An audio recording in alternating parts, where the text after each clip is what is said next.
Hey guys, this is Anon with a fun game here to end our week on.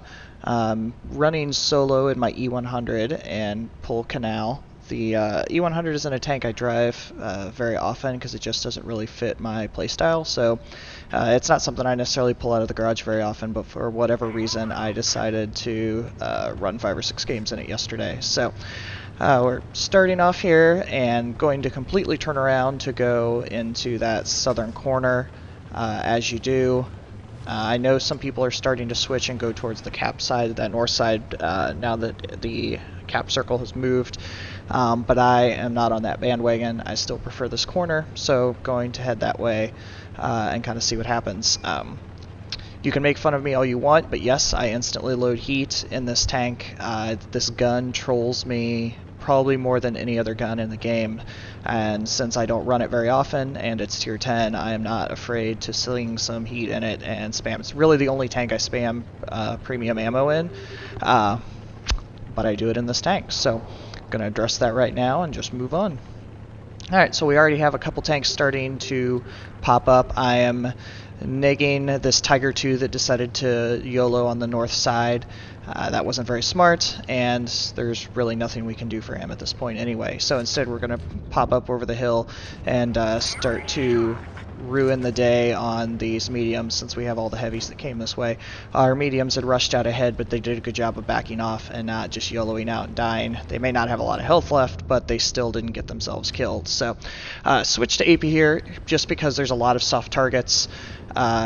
I think part of the reason I'm used to spamming heat is I got used to the 2-2 or the 1-1 matchmaking with all the tier 10 battles, and you pretty much need heat to pen a lot of the tier 10 tanks. So I'm not pushing too hard right here because I see a lot of their tanks are hull down and they keep backing up to get shots on, so there's no reason to run out and take damage we can't do anything about.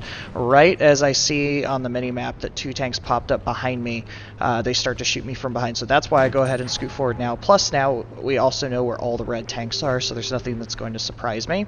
I know the T-28 is to the right.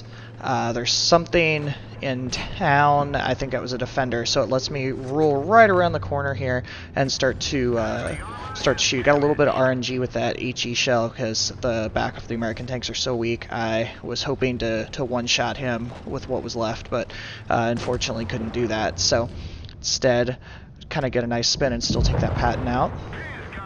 And now I'm just kind of checking where everything is again, because I can look on the map that we're really pretty outnumbered because they're circling all around. I know we're only down by 1 tank, but we literally have them all around us. Another little bat of RNG here. This is why I don't play this tank very often. I feel like I have problems with this stuff a lot. So that defender that was in town has rolled up through the middle, so I'm going to turn around and face him because we're so surrounded right now. I don't want that to last. And that T-28 is starting to push up on my left. If it was one-on-one, that wouldn't be much of a concern in the E100, but since there's tanks on both sides, I'm trying to change it so that I'm only facing tanks from one direction.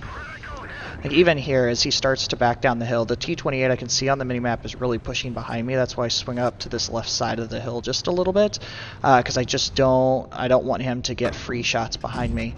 The IS-7 that had been flanking us the whole time I can see is over by our spawn 2, and now that I only have 1 teammate, I'm trying to keep him alive for a little bit if I can, but either way, this T-28's now a little bit more exposed and lets me turn around and deal with him. So my defender does a good job of taking out the other defender. It's way too many times to say defender. But now the T-28 is fully exposed, and I have a pretty good idea that because I didn't see the IS-7 come up right in front of me, that he is going to circle through the middle, which is what he does. And at this point, I'm pretty sure the game is over, but my favorite part of the week happens right here. Roll in, say hello, heat shell right into the ammo rack. I thought I had lost it, but that pretty much made my day, just by prolonging the battle and getting a little bit of luck at the end. But still, that's what's great about heat in this tank. It's such a big shell that you can pop an ammo rack. So that's it, and have a good weekend. Enjoy the ammo racking.